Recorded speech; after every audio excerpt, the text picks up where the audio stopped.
రే బజ్జీలు తెచ్చి తీసుకుంటారా అరే మరి చట్నీ ఎదురా బజ్జీలు ఒకటే తెచ్చావు. చట్నీ మర్చిపోయిండ్రా. అయితే చట్నీ లేకుండా తినబెట్టే బాగున్నాయి బజ్జీలు తిను. రే చట్నీ లేకుండా బజ్జీలు తినలేవురా, చట్నీ ఉంటేనే బాగుంటది. వెళ్ళి అర్జెంట్గా చట్నీ తే నువ్వు. నేను చట్నీ తెచ్చేలోపు బజ్జీ తినేస్తే. ఒరు బాబాయ్ చట్నీ లేకుండా బజ్జీ ఎలా తింటారా? ఒరే ఒక ముక్క కూడా తినవురా, నువ్వు వెళ్ళి చట్నీ తే అర్జెంట్గానే. నాకు నమ్మకం లేదా మీ ఇద్దరి మీద తినేస్తారని నాకు బాగా నమ్మకం ఉంది. ఏట్రేడు ఒరు బాబా రే నిజంగా తినవురా, ప్రామిసే చెప్తాను తినవు. నువ్వు వచ్చేంత వరకు మేము చిన్న ముక్క కూడా తినవు, ఓకేనా? సరే అలాగైతే వెళ్తాను. చిన్న మొక్కైనా తినాలి, అందులో మిరపకాయలు ఏరి నీ గొంతులో కుక్కుతా. 1 hour later. గంట అయిందని ఇంకా వెళ్ళి ఇప్పుడు వస్తారని ఆకలి వేసేస్తుందని బాబు. నిజమేరా గంట అయిపోయింది, ఒక 10 నిమిషాలు చూద్దాం వచ్చేస్తారులే.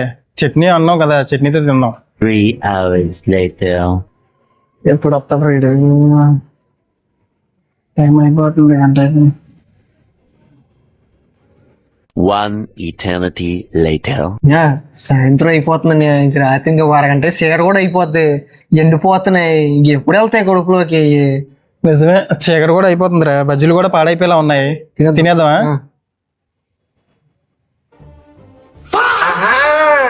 నాకు తెలుసురా నేను లేకుండా తినేస్తారని.